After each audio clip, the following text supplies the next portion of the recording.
Namaskaram, Sadhguru. I just want to know the basic difference of the way of Shiva and the way of Buddha. It's very easy to talk about Buddha's way because it's very logical. It's quite simple, actually.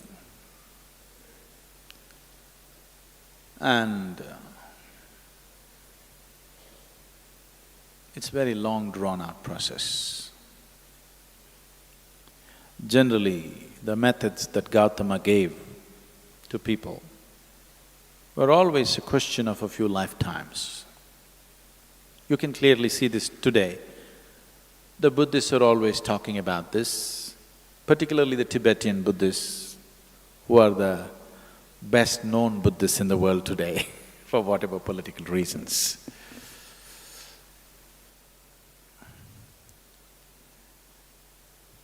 They're always talking about a few lifetimes of work.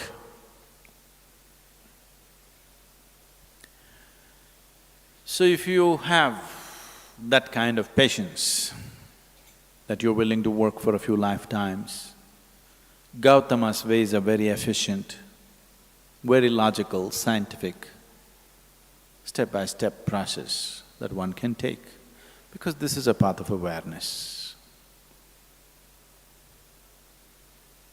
The significance of walking the path of awareness is, there are milestones on the way which tell you, you come 1 mile, 2 miles, 10 miles, it tells you where you are. That is the most important aspect. That is, without too much trust or devotion, you can still grow. Because you have a method to hang on to, you just keep doing it, keep doing it, keep doing it. It clearly shows you that you're progressing. But with Shiva, there is no such guarantee. And he doesn't fix milestones.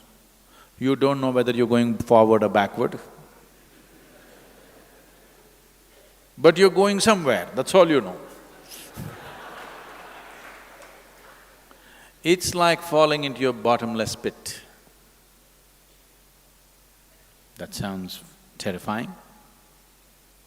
I want you to understand this. A bottomless pit is the safest place to fall into.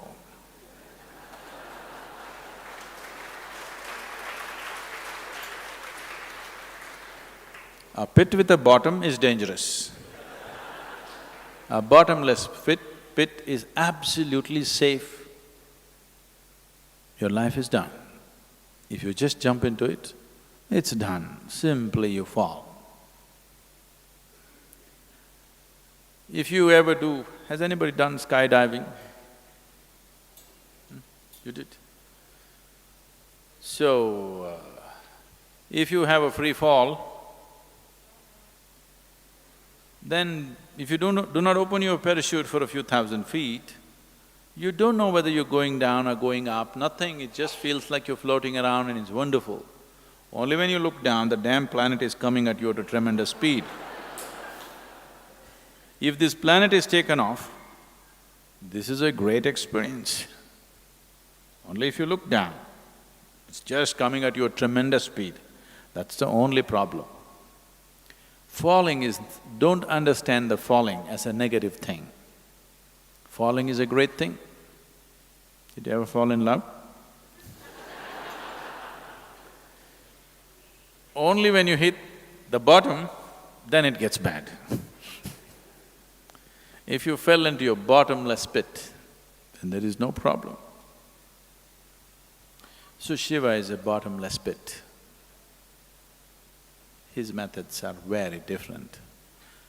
But you cannot limit him that way because with 7 different disciples, the 7 Saptarishis, the celebrated rishis of the yore, he taught 7 basic ways in which a human being can explore his consciousness. From these 7, in multiples of 7, it went further, and 112 different ways he explored, and he said, this is all. There's a beautiful story no time for stories. So, he expounded 112 different ways as to how a human being can attain to his peak. And these 112 are the 112 chakras in the body. There are 114, but two of them are outside the physical body. He left those two and he said, 112 different ways of attaining when you're embodied. That means every chakra in the body, every meeting point of the energy system, one particular way of attaining. So he did not leave anything out. So Buddha is a small part of his work. I want you to understand. Gautama himself didn't go simply sit in the forest. The 8 years of his sadhana, he spent with various teachers across the country. And the whole spine of this spiritual process, this knowledge, has essentially come from Shiva.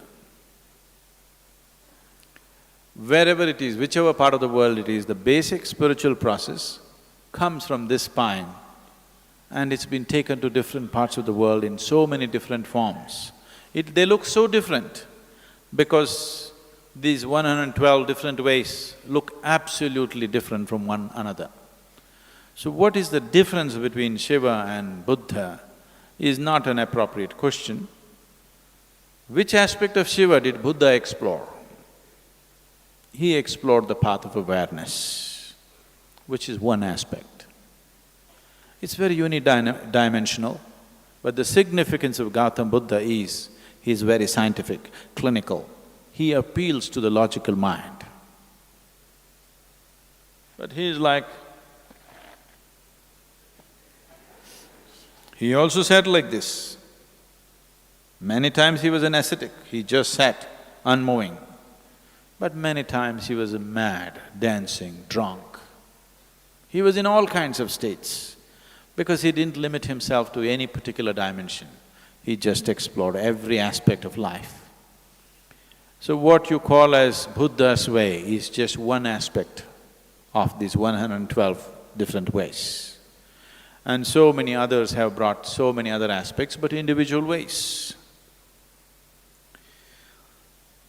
Of the 7 disciples, of the 7 Saptarishis, the one who walked south.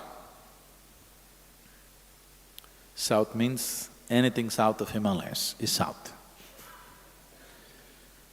I'm talking to all the Mumbai people. Anything south of Himalayas is south. So Agastya walked south. And he became particularly active beyond the Vindhya mountains. You know that story about Vindhya mountains bowing down to Agastya Muni and he never came back, so… You know that story? No. You must learn something about India. So particularly the Deccan Plateau, he spread himself in such a way, every human habitation in Deccan Plateau he touched. Wherever you see, you will hear something about Agastya Muni. And he started this action for rural rejuvenation. He did not leave a single human habitation. He brought spiritual process to everybody's life, the whole population. They say he lived over 4,000 years. We don't know how long he lived, but definitely his lifespan was not a normal span of life, it was extraordinarily long. When you just calculate the mileage that he covered, if you had put a speedometer on him and seen how many miles he covered, you could see it's an extraordinary length of time. We don't know whether it's 400 years or 4,000 years, people say it's 4,000. But definitely he lived very long and he touched every habitation and made sure a spiritual process became a living reality for them. We are still enjoying his work, I want you to know. the southern part of India, is still enjoying his work. A certain, without knowing why, a certain level of settled nature that you see is his work. Because he brought yoga into people's lives without a label, without a format, just like life process. As you wake up in the morning, brush your teeth, cook, eat, all this he made it into a spiritual process, and we are still enjoying the benefits of that. If you look at any spiritual process anywhere on the planet, you will see it is not outside the 112 ways in which Shiva explored this. So comparing Gautama and Shiva is inappropriate. I have great respect for Gautama. He's a great being, no question. His work is phenomenal. He caused a huge spiritual wave, which is still on after 2,500 years. But it is not comparable. It is no way comparable. All we can say is, Shiva's work contains Gautama's work as a small element. It is less than 1% because out of 112, Gautama explored one. And the important thing is he marketed it well and he encouraged thousands of people to take the path. That's his success. But Shiva is a little too inebriated to do marketing. You should do marketing for him. He is he won't do marketing. But still, generally it's believed this is somewhere 40 to 60,000 years ago that he started his work. But after 60,000 years or 40,000 years, it is still alive, you can't kill it. You still can't kill it, isn't it? By the time I am done with my life, I'm sure I will leave him little more popular than the way he is today.